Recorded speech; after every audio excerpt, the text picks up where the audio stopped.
Hi, in today's video, I'll show you how to hide screenshots from your gallery on your Android phone. First, open the Gallery app on your phone. Next, find the Screenshots album and open it. Select the screenshot or screenshots that you want to hide.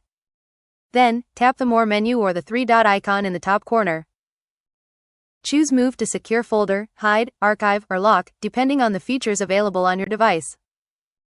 If your phone doesn't have a built-in option to hide screenshots, you can use the Google Photos Archive feature or move the screenshots to a private folder using a file manager.